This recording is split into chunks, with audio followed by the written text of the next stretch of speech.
What's going on, everybody? This is Jerome Moore, host and creator of Deep Dish Conversations. And firstly, I want to say thank you for all love and support, and thank you for exploring the perspectives of social change with me on this platform. I want to encourage you all to like, subscribe, and follow us on YouTube and on your favorite podcast listen platform. And make sure you give us a 5-star rating if you're loving the Deep Dish Conversations. I appreciate all of the support again. I hope you all enjoy this episode.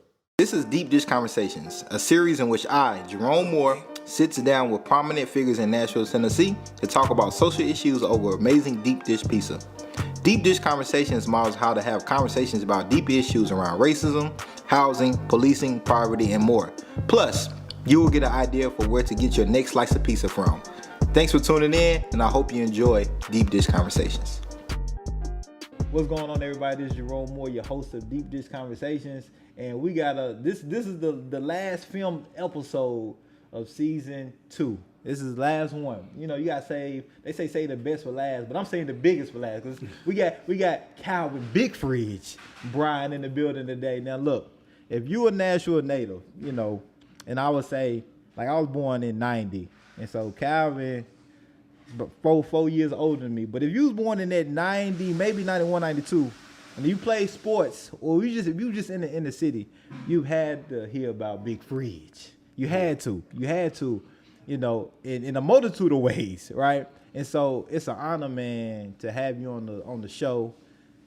I want to give you your flowers, man, knowing your journey, your path to where you are now, and what you're doing for the Nashville inner city youth, man. And we try to give people, especially black men, they flowers, you know, when we can, man. So I want to give you yours right now, a whole goddamn bouquet of them. I appreciate that, man. And hey, man, what's going on? I'm gonna refer to him as Big Fridge or Fridge. So, but it's Calvin Fridge Bryant to get the whole government thing getting out. Right, if you need to Google them, look them up. Right. But like, what's going on, Fridge, man? Man, first of all, man, appreciate you having me, man.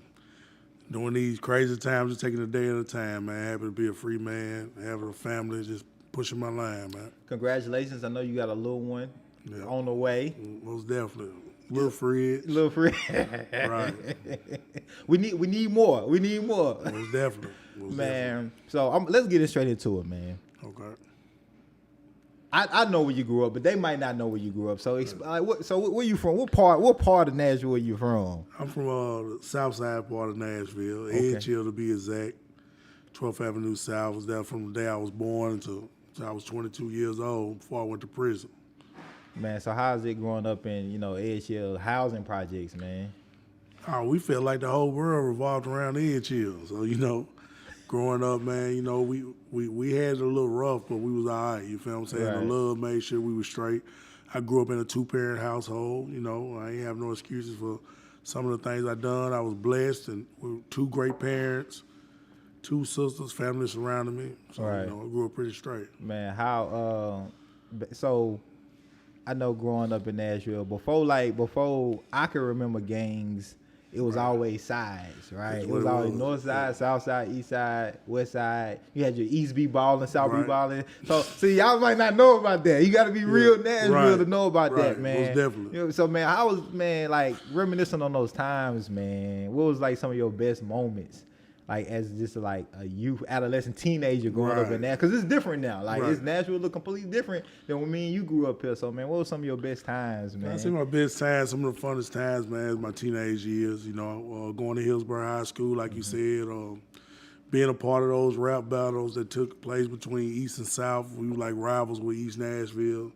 They didn't really care for us. We didn't really care for them, you know. We had Who won the battles, though? South Nashville, every time, South, every time. So, you know, we had a rap group called Bezel Gang. You know what I mean? They still around today, Lil Vac. Mm-hmm. P.S., Callis, you know, then we did our football thing during the time, so we were one of the top teams in the state. So, you know, them was some good times right there. We were real successful. 2 state championships during your We time? went to 3 state championships, won 1. Okay. But we wasn't losing to nobody in the city, so y'all know how they go. Man, so how'd you get the name Fridge, man? Oh, Fridge, man. A lot of people don't know, man. In 1985, the Chicago Bears had a big football player named the Fridge. Right.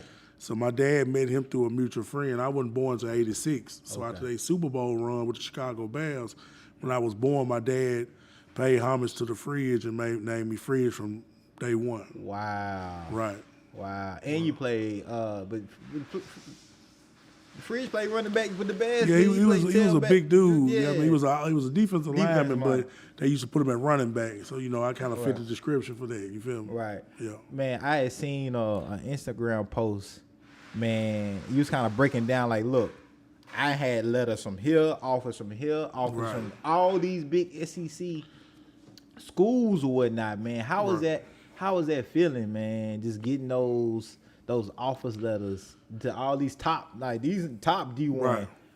It was something new to me and also the neighborhood. So when we became a powerhouse football program in Hillsborough, what was surprising is the talent that we had. Right. We never had that before. So we started getting offers from Tennessee, Michigan, Auburn, Oregon, all the SEC schools. I mean, was interested in us, and the Oregons, the Colorados, and for an inner city kid, that was big. Right. But I think one of the things that kind of hurt me was there was no one in front of me to kind of let me know how to take that process. You know what I'm saying? And we ended up not having just great ACT scores. We waited too late to take them, and we didn't take our recruiting trips the way we was supposed to. So that's why it was big for me to mention to the kids, like, you could be the most highly recruited player ever. If you ain't got your grades together and your mind right to step up to that business part of it, you'll just be another person that could have went somewhere. So, And I think all of us, especially growing up in the city, when we the first or one of few to be exposed to something new, we have nobody to help us navigate those situations. So we kind of trying to figure it out as we going, and we 17 years old, like we don't know. We looking for an adult to like what like how do I need to do this?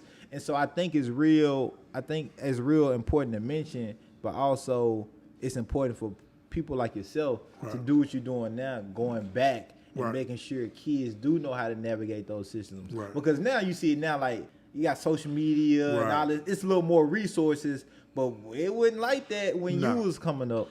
Now, when I was coming up, I was all over the news and the newspaper, but it was basically the city and the state. Now these kids got a platform that you could be from Nashville, Tennessee, and somebody in California can see you, Texas, all over. Just say, for example, they got more camps, they got more exposure.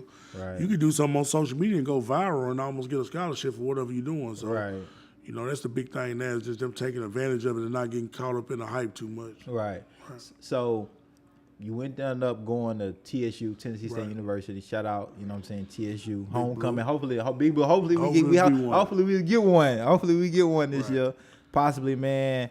How's that experience, man? Doing your tenure, Well, it was a bunch of ups and downs quick. So people that know me best. They know that I wasn't supposed to go to Tennessee State University. I broke my ankle in the game before the state championship, so I lost a lot of big colleges that was recruiting me. But the love that Tennessee State showed me, they had Coach Reese there at the time.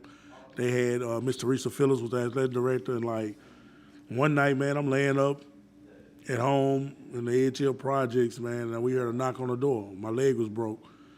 And walked in was the whole Tennessee State coaching staff. Wow. And it's like probably 7, 8 o'clock in the afternoon. And, it just really touched me in a way to let them know, like, I'm a kid sitting there with a broke ankle. Ain't too much I can do for nobody at university right now. And they gave me a full scholarship offer that night. I signed that night.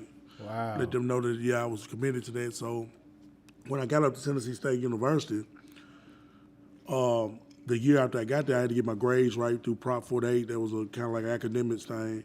And Coach Reese was fired, bro. So they brought in another coach by the name of James Webster. He wasn't feeling me the way Coach Reese was. He felt like I should earn this and that, which I wasn't messed up with it, but we ended up having a down season, which was like 2 wins, 9 losses. And he took my scholarship. Wow. So a lot of people don't know that. So when he took my scholarship, we kind of had words because I'm looking at it like, man, I'm an inner city kid on a full scholarship. It's not my fault what happened to us, but you took my scholarship and I got to pay to go to school. I'm not finna pay to play at Tennessee State University.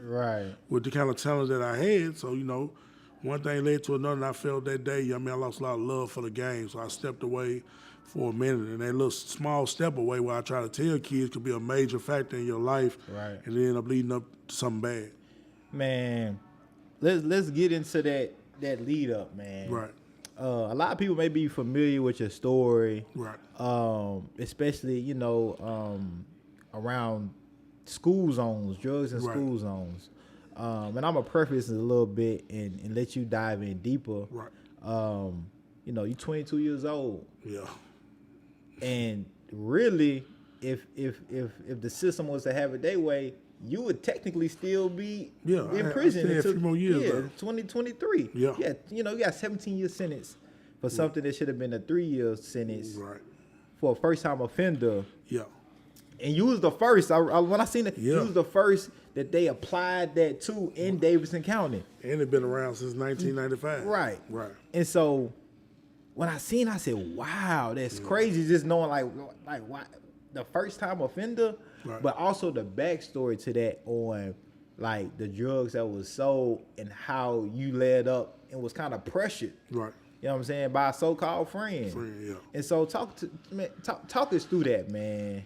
Okay. A little bit because that pressure, that Right. peer pressure, it come from the ones that's close by to you that want to see you do good, but Yeah. you know, some people just informants working for Right. the police and don't know. Some people are rats. You know what I'm saying? We can Yeah. talk about that a little bit because I Right. know you just had a 10. You just went off. Yeah, about I just that. went off about that, And didn't I? and I know you got. It was a lot of growth in that message. Right. I think people need to hear, and so I want to get in that too. But let's lead up to that. Just lead them to it, man. You know, some people probably sit back like, how did this kid get this much time if just for nothing, basically? You know what I mean, drugs and stuff. My decisions as a child and my leadership in the community costed me later. So what I mean by that, I joined the GDs, the folks, which was the Gangster Disciples, Growth and Development, whatever they want to call it. And it wasn't them that was the problem, you know what I mean? It was just a growing gang problem in my neighborhood. So me being the leader that I was, I seen what coward-ass dudes was getting in a position where they was making calls and doing things that they wasn't capable of doing. Right. So me not being the type that always depended on gangs or needed anybody else, I felt like it was the best decision for me and my family to get involved and change it from the inside out.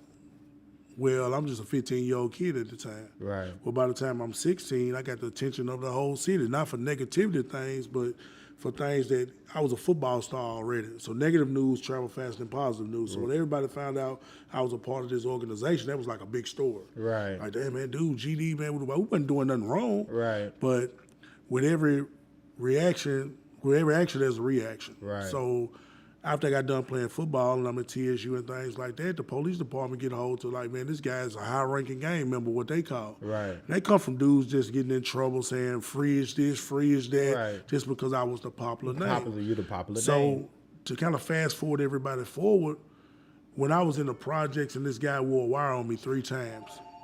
And when we say pressure and peer pressure don't have to be like someone trying to beat you up if you don't do it. It could just be constantly bringing it up. Right. Or just being like, hey, man, basically what he told me, man, look, man, I got a white boy that wants some pills. Right. So I ain't think nothing of it. I said, man, I got a homeboy to be having pills. But I ain't think nothing of it. I didn't follow up on it. So he kept coming back to me, man, what's up? So I gave him 20 pills the first time, 100 pills the second time, 200 pills the third time. So for people listening, they probably think like, how did he give it to him back to back? Right. Well, on sealed indictments, when they building a case on you, I might give a deal to you today. Right. I might do one tomorrow. I might do one next month. But it's always going to be on one case. Right. So they really making your case look worse. Right. So the whole time, man, he was wired up on me in the middle of the project.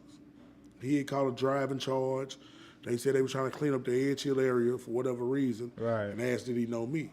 Right. So he was like, yeah, I know Fridge. So the investigation started.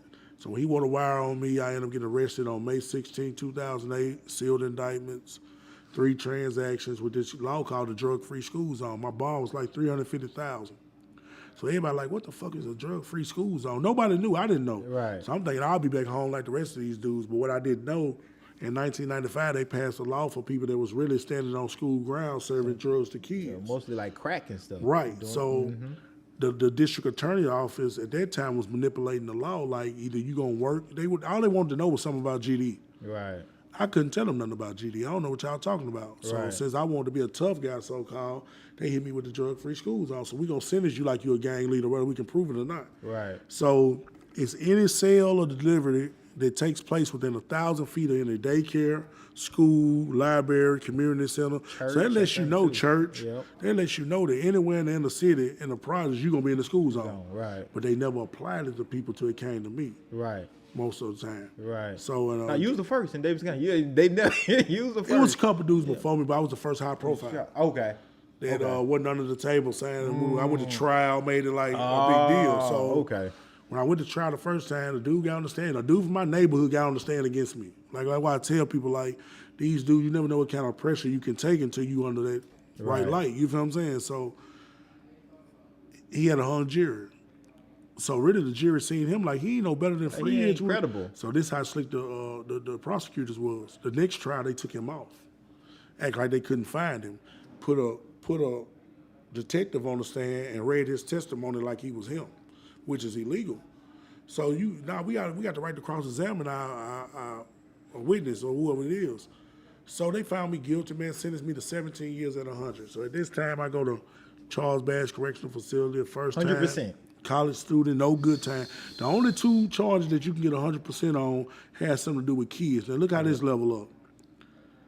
Compare this. A child molester to a guy selling drugs in a drug-free school zone. Keep in mind, my drugs were sold at 10 o'clock and 6 o'clock at night.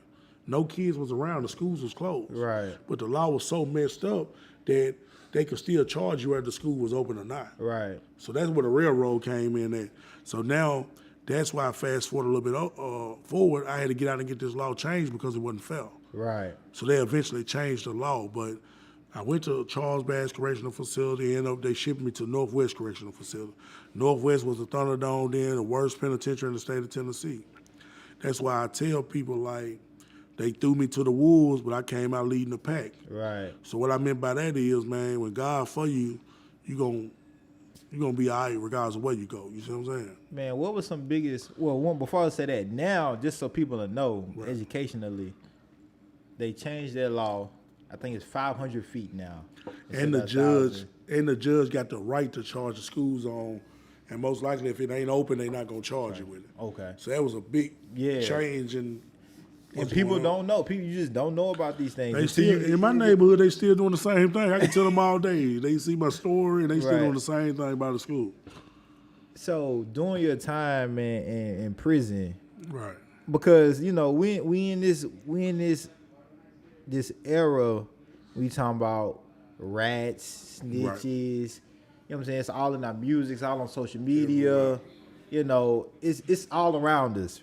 Right. And you might not even know it. Somebody might be wild. You just don't even know it. But it's, a lot of people are misinformed about like how cool or how for that they really is. It really is for them. Man, what was some of the, I guess, hard lessons, man, you had to learn about like street life, loyalty, like what really matters, man, during your time in prison, man? What really hit me, man, my dad was like the dad of the neighborhood, but he was a dude that he grew up in the streets. He played football for Tennessee State, tried out for the Dallas Cowboys, a real family man. He was real all the way around, and my dad never told me nothing wrong. And one day, man, we were sitting in visitation after I went to jail for the first time, and he was telling me how, man, he proud of me, man, how they railroaded me, and just keep manning up to your situation, right? So he asked me something, man, that really hit me, man, and it stuck with me. He said, man, you GD, right? Like, yeah, you know what I mean? And he never asked me nothing about that. Right. But he wasn't picking on GD. He was just telling me about people in general. He said, your bond, look, I got it lowered, so it was like $200,000 at the time. Right. He said, so $20,000 to get you out of jail, right? This is how he talking to me, just like you. Right. I said, yeah. He said, look at all them GDs was around you. Look at all them dudes in the neighborhood you saved every day. Look at all these dudes around the city say they love you. $20,000 ain't a lot of money. Right. So it made me think like, damn, man. We sacrifice so much and put our life on the line for brothers every day, just doing the right thing or whether you're doing the wrong thing. And at the end of the day, man, it happens to all of us, man. You only got a handful of people that stick by you. Right. I had real homeboys to stick by me, man. You feel what I'm saying? Right. But it was a handful, and most of them weren't affiliated with nothing I had going on. Right. But the ones that really needed me, that still called me from the penitentiary, that's cowards, right, they wasn't there, you know what I mean? They wasn't there for me, you know what I mean? None of that, but I just had to boss up in my situation and know, look, man, I got to do this time and come home. It's one thing for females to leave, man. They got the right to live their life, but with people that just you really put your life on the line for. That these dudes, little young dudes out here shooting and robbing with them, not gonna be the dudes that go visit your mama, or they ain't gonna be the dudes that take care of your daughter. They gonna wear your shirt for a little while, shout you out on Instagram, shout you out on Facebook. You'll do it 30 years by yourself. Right. Yeah, after a couple years, that died down. And I learned that it's politics in prison too. So what I mean by prison politics, it go like, it's all about who you know. Some of these dudes still rats, but they got money, they got the bag, and they taking care of the right individual. Right. So, man, so I grew up around that same stuff, man, but I stayed in my own lane. I knew, hey, y'all do y'all thing. You know, I'll be over here doing this thing. Y'all do y'all thing. We cool, whatever, but like, you know what I'm saying? That ain't for me. You know what I'm saying? Don't test me. Don't. But that ain't. Y'all go that way, man. And you see all this stuff, you know, is going on now, especially around just people telling. And you mentioned something on Instagram or a correlation. You said something. I'm paraphrasing, but I want you to speak on a little more about how everybody mad at rats, everybody mad at people telling, but they still walk around the neighborhood. But what about the cowards? What about the people who say you down for you, don't go see your mama, don't buy your kids school clothes, don't do any of this stuff, don't do no real stand-up stuff, even if you didn't snitch on them, but that's supposed to be your partner, you're supposed to look out for them, and you was like, man, I'm trying to get a law change for one of my partners, you know, and stuff like that. Speak on that a little bit more, and just elaborate more on that and kind of break down the understanding for the people, like this rat thing, and I say it sometime, but it's to the point that it's really getting out of control. Right. And it ain't due to people ratting this, because you can't get civilians to live by street codes. So a lot of people didn't get ratted on. Your dumb ass just did something stupid and somebody seen you do it. Right. And you expect for them to go kill the witness because they seen you look at it when you blew a dude's head off in broad daylight. Right. So, you know, it's a difference between being in a street life and a civilian life. So what I meant by that was like, okay, you do got dudes out here to tell. Right. But let's be real as real men. Right. It's people out here that's told and cooperated with the government or state or whatever. They got better morals and principles as a man than some people that ain't never told before. What I mean by that is, okay, he might have told on the drug case, but he take care of his kids. He go by and check on his moms. He make sure everybody in his family is straight. He good to those around him. Which, okay, flip side, you ain't told on nobody, but you a piece of shit. Right. You don't take care of your kids. Right. You fucking your homeboy baby mama who in jail. Right. But you got the nerve to get on Instagram and make a post about this dude. Right. You feel what I'm saying? So you got your own flaws. So I was like, some contradiction. Snakes is just as worse as rats. So when I say that is, okay, everybody want to say, okay, this dude told on Lil Joe. Right. Okay, he told on Lil Joe. First of all, y'all letting him walk around. Right. Ain't nobody gonna do nothing about it. Ain't nobody doing nothing about it. Second of all, man, you having sex with Lil Joe mama. Right. Lil Joe got an 18-month-old son. You ain't bought him a pair of diapers. Right. Lil Joe mama let you come in the house and spend the night every day. Right. When you was little, and you ain't been by checked on her since Lil Joe been gone. Right. So you just as foul as the nigga that told on him. Right. So people be trying to use that rat phase to throw the attention off themselves. Right. Because I'm somebody that just did 10 and a half years about a dude wearing a wire on me. Man, I ain't got time to focus on talking about rats all day. Right. And I went through it. Right. So and you mentioned that too, like people ain't never been through it. How you gonna speak on it? And then it's like, look, let's be real. These dudes cooperate with the government or the state. What y'all gonna do, kill them? Right.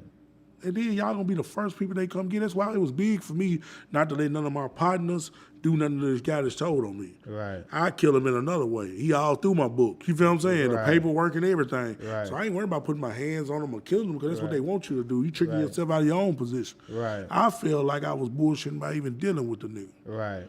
I ain't had no business, no dude talking about he got a white boy. That's little bullshit. Right.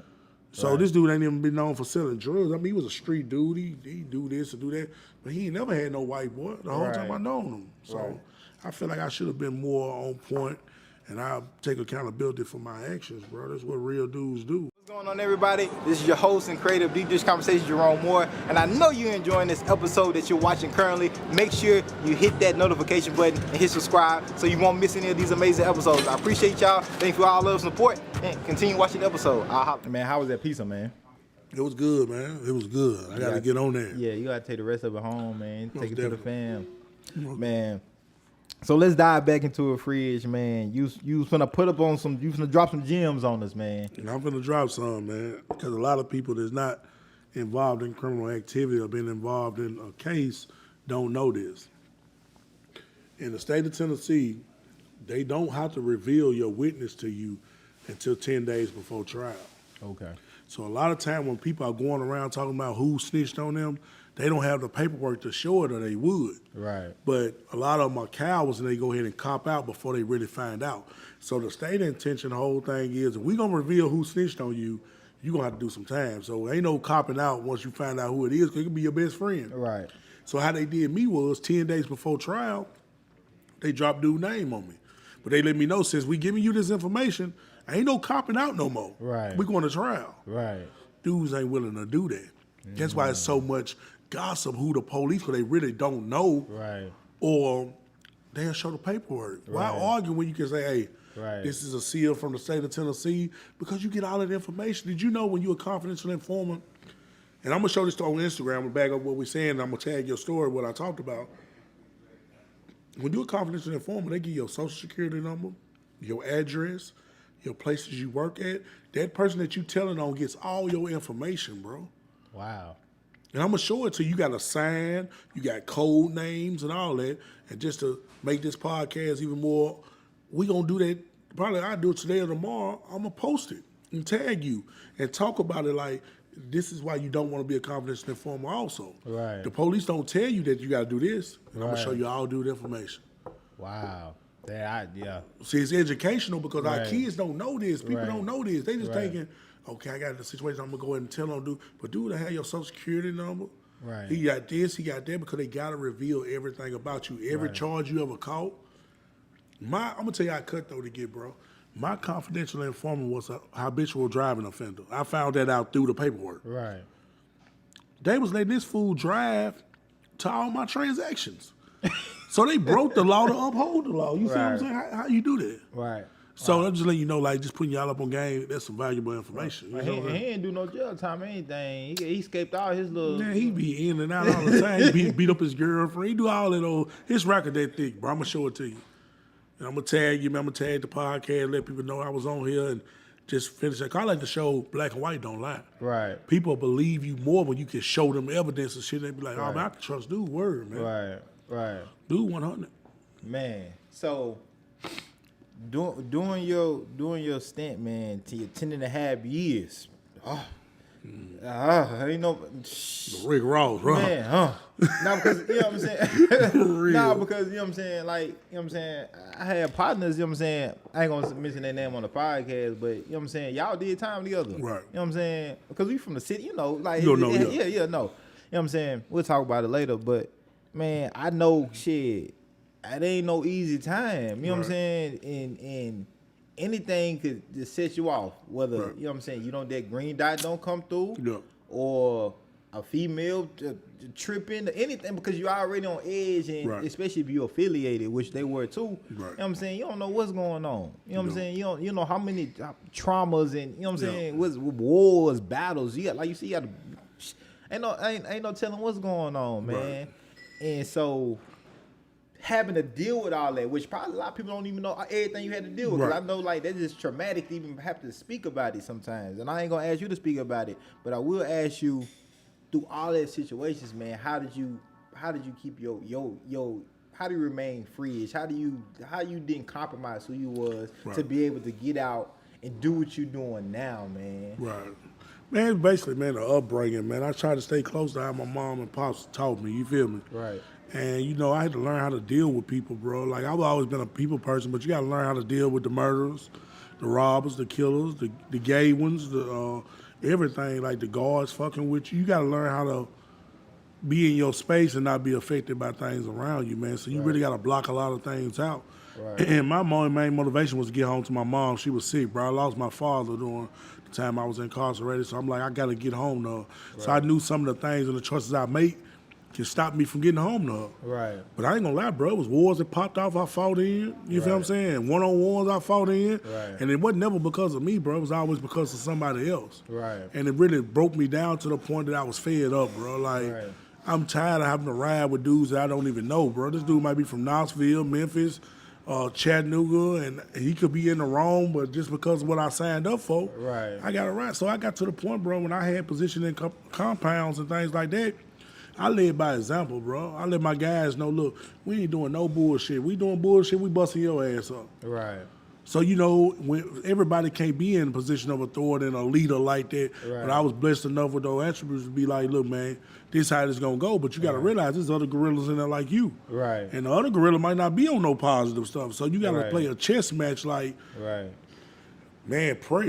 You feel what I'm Right. saying? Like, it been time before we get into it with somebody. I'm in the cell before the door pop like, God, let me make it through this. Right. Because I ain't Rambo. You feel what I'm Right, saying? And I right. ain't no machine. I know any day, person catch me right, that could be my last day. I seen people get killed in there, bro. Right. You see what I'm saying? Over Right. bullshit. You feel what I'm saying? So, you know, I just pray, bro, and staying grounded and being thankful. And I feel like God just led me up out of there. But it's bullshit every day, bro. You couldn't sit. Bro, the only peaceful time in prison, bro, is when you sleep. And some people can't sleep when the door's locked. Because you know why? Man, you could be sitting there, have a conversation, got a phone, talking to gas. But if we hear some noise on the rock, guess what we got to do? Get up and see who that is. Right. Because that could be your brother or your folks, your homie out there fighting. And if you don't help, they smashing you. Right. So I can't go home on the street and hide from this. It's an everyday thing. It's 128 niggas in a pod. Right. And there ain't no guns. No guns, just butcher knives. Yeah. So if y'all want to sign up for that, go ahead. Yeah, But yeah. it They ain't got room really- for you. Yeah. They got plenty. Open bed. I don't want it no more. Yeah. Nah, I don't want it. Period. I don't want Right. to ever have to. Nah, forget Nah. that. Nah, forget that. Y'all can act like that. Y'all want that. Like nah, that ain't living to me. It's too much out here that else to be living for. Right. Man, your release was a big thing, Right. especially for the city, man, because of that law, Right. which was, pretty much unconstitutional, Yeah. and it was set up. It was entrapment. Yeah. You know what I'm Most saying? definitely. It was definitely entrapment, especially for black inner city youth. Yeah, you know to what put time. because you go anywhere, it's going 1,000 feet, because that's what the Yeah. housing projects is. That's what Right. a lot of the neighborhoods Build is. around, yeah. We're built around. Period. And so, man, how did you feel, man, being able to come home, not have to, what I'm saying, still 10 to have, you still, it ain't like, Right. you didn't lose a decade of your life, you know what I'm saying, but being able to not have to, do that 100% and know, like, that you fought and had people to fight Right. for you, because they knew it was wrong, man. How did it make you feel, man, to Man. get that support? First of all, I gotta give a shout out to people that stood by me, man, through that whole process. Because it was a team effort. So all my family and friends, you know who you are out there. We ain't got time to name everybody. My lawyers, Joy Kimbrough, Daniel Horwitz. I about to say Daniel Hambro, but Daniel Horwitz. But man, I got released on 2018 Halloween. And I'll tell you, that was the craziest day ever, bro. My lawyer came a day before and told me I was getting out tomorrow. I ain't believe him, bro. I said, ain't no way, bro. I kind of got to the point I believed that I was going to go home one day, but it's like, y'all really going to have to show me this one right here. Right. So when I got to that courtroom, bro, all them cameras was there and all that, and I really got released that day. Social media went crazy. Right. I was on everybody's page. I did interviews with 245, Right. 17, bro. It was like a dream come true. Yeah, man, I was living in China at the time, and I seen you. That's crazy, man. I- And bro, man, you think I'm lying, bro? This city showed me so much love, bro. I felt like Mika and Philly. And the way they stood up for me, bro, I could be out to eat, bro. I didn't pay for nothing for like 2-3 months. Wow. I'm talking about people just, how you doing? How you doing, sir? And there might be money in my hand. I ain't looking at a number. Right. Like, man, after I get done eating, I might tell the waitress I'm ready to pay, and somebody else paid for yours.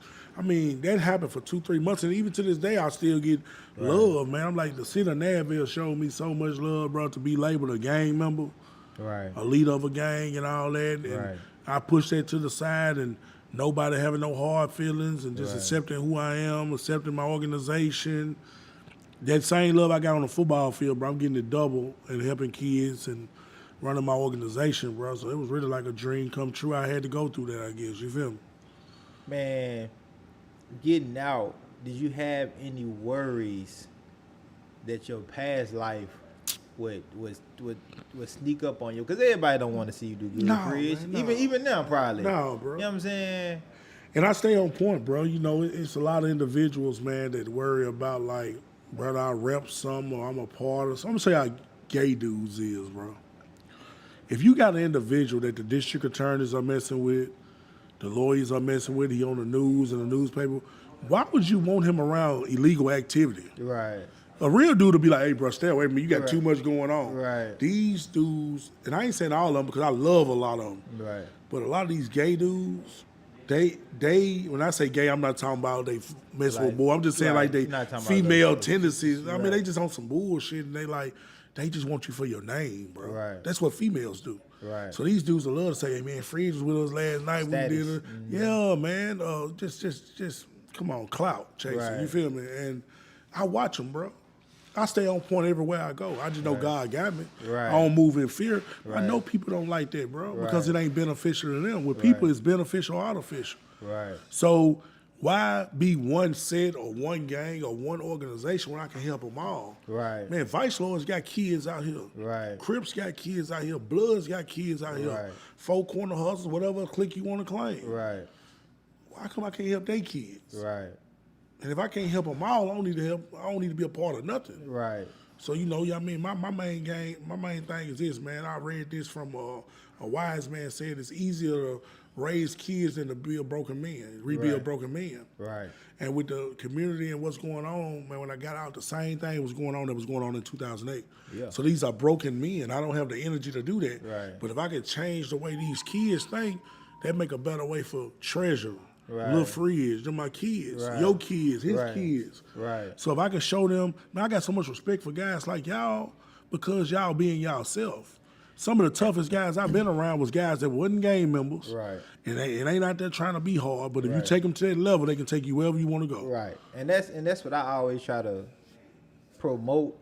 You know what I'm saying, be yourself. Man, But it's so much influence just depending on the environment because don't nobody want to be the outsider. Right. You know what I'm saying? And so to be the insider, like, oh man, let me become affiliated, let me do this so I can be look cool. And a lot of times too, that's why I think when the absentee father plays a part. Because I had a good dad. I had an OG as a daddy. Me and too. so just like yourself, you know, and that helped us, that grounded us. Yeah. Like, man, I ain't gotta follow another man. If I'm gonna follow him, I'm gonna follow my daddy. Right. Right. But a lot of men Don't don't have have that, that. yeah. And so they gotta find that, unfortunately, somewhere else. And they live and learn, you you 15, 16, you live and you can grow from that, hopefully. But some Right. people don't. You know what I'm Right. saying? Or don't get time to grow because they get buried, they get put in the dirt. Right. You know, and so I'm glad that you said that, and like we kind of mentioned before, it's different coming from me, and for some people, then it's different coming from you to some people. Right. I ain't did 10 and a half. I ain't trying to do 10 and a half. Right.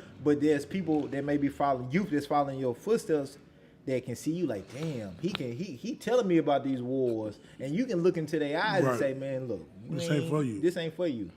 Trust me. this ain't for. I know. I seen cats that's 18, a couple years older than you. No. You ain't ready. No. You ain't, and so you can say that, man. And I hope there's people listening and watching now that reach out to you because you're a perfect role model, perfect example on like going right, doing right, going wrong, Yeah. and then from going wrong, getting back into it and doing right and trying to help that next generation and other people's kids, man. So hopefully people are watching that and learning and shit. Have you come speak to their students, their Right. kids. And you know what's crazy now that you say that, bro?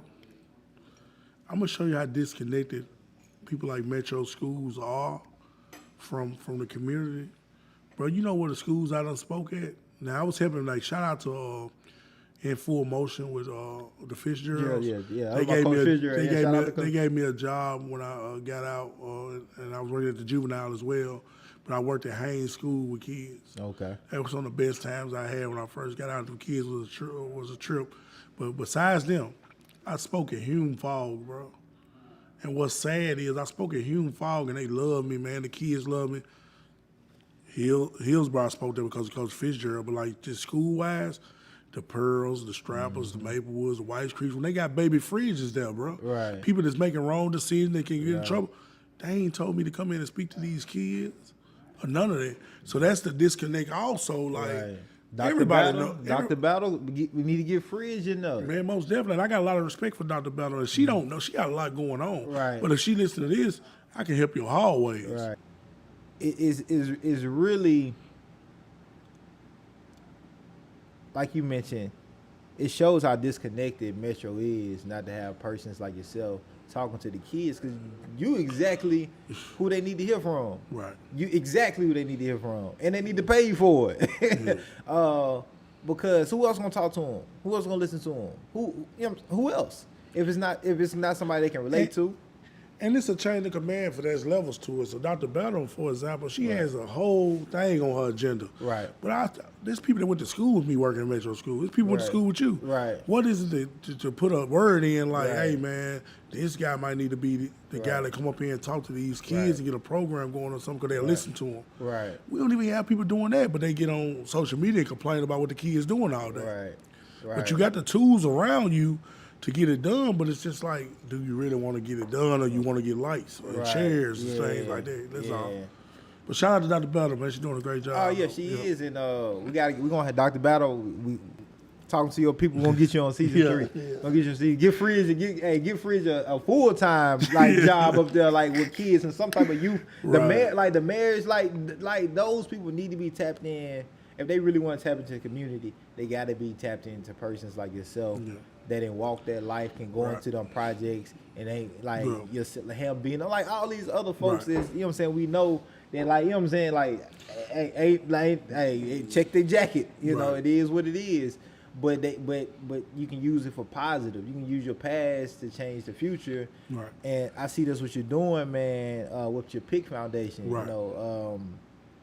Positive inner city kids. Right. And so, man, talk to us a little about that, man. Man, real quick, man. Positive inner city kids was a program that I started when I was incarcerated in 2015.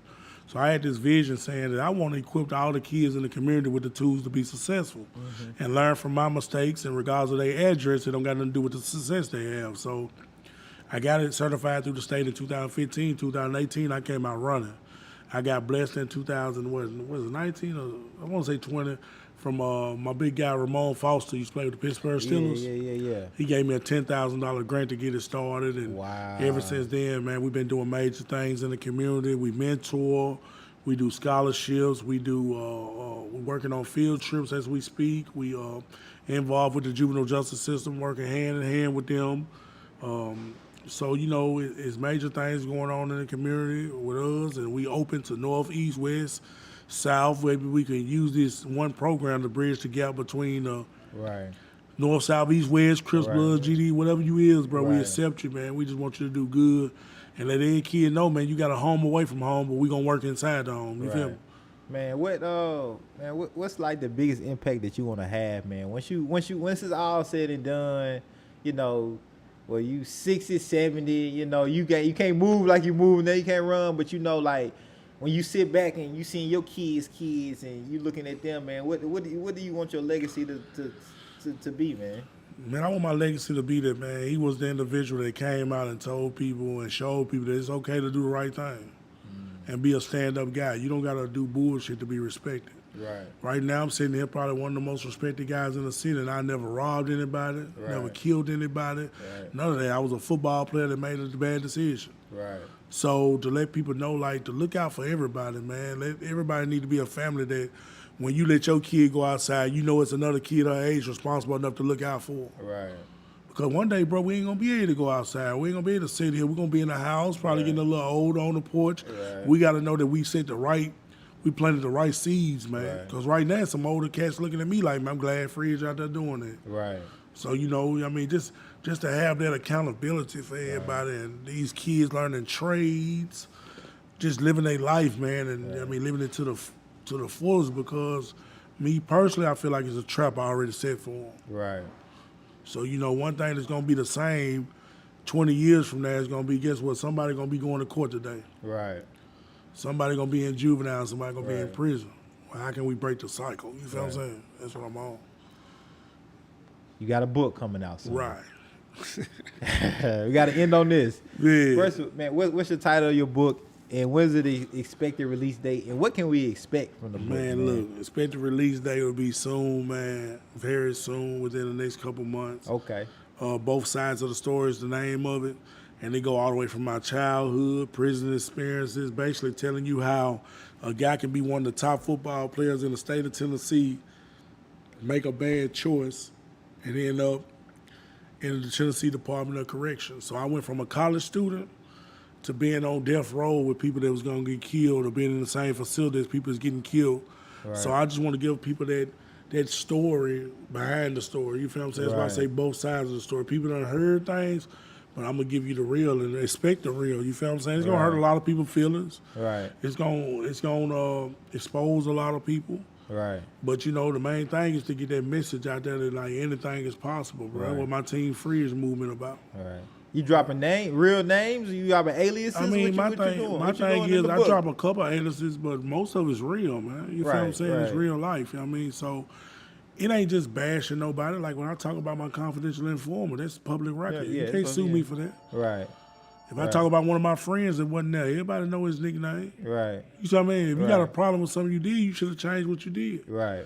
So it's definitely names that's in there. You feel what I'm saying? But you know, nobody want to be held accountable no more, man. Nah, accountability is a mug. Woo. But my thing is, man, you know, accountability is a must, man. So, you know, you can get in your feelings, but don't let your feelings send you out. Right. Because what I'm saying is true. So, but that happens, though. Yeah, it does happen. That's what it be. Yeah. Like, he right, but I'm mad. Yeah, I'm mad. He had to say it like that. But, you know, it's definitely the truth, man. Right. It's really a comeback story, man. America love a comeback story. So I feel like even outside of Nashville, Tennessee, man, the nation is going to love this story because it's a fridge inside their neighborhood. That's a fact. Right. Man, hey, I appreciate you, man. Hold on, before we wrap it up, how can people donate to P.I.C.K? How can people get in contact with you? Drop your emails, IGs, Twitter, whatever.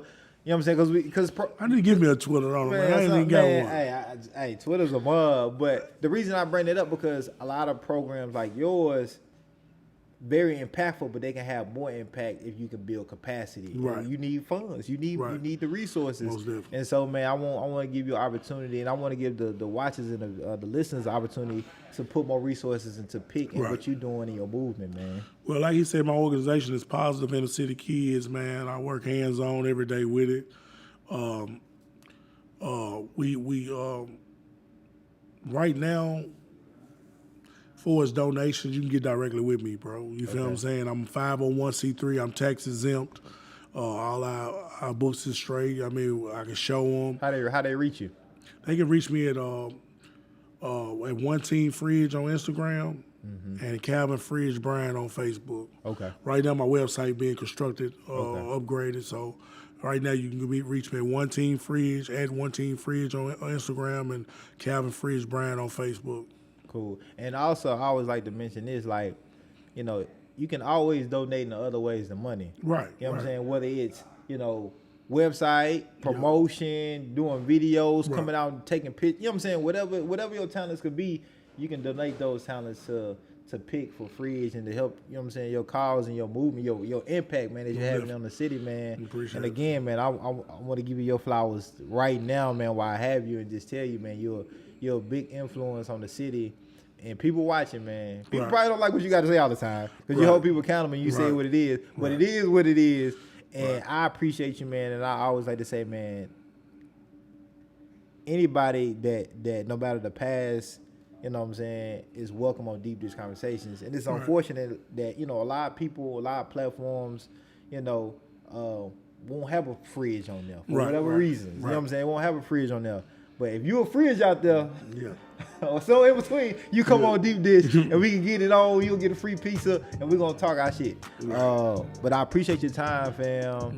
Man, man, we're gonna stay connected. We're gonna do some stuff. We're gonna talk about some other stuff off record or whatnot. But man, I appreciate your time, dog. Anytime. And appreciate Brandy. Shout out to Brandy for connecting us. She do both our help. You know what I'm saying? Brandy. We're gonna talk about you after this. We're gonna weigh you out. We're gonna weigh you out. But appreciate your time, dog. And I appreciate y'all for listening and watching it to another episode of Deep Dish Conversations, man. Fridge, it was a pleasure, dog. Most definitely, man. All right. Salute. It's a wrap.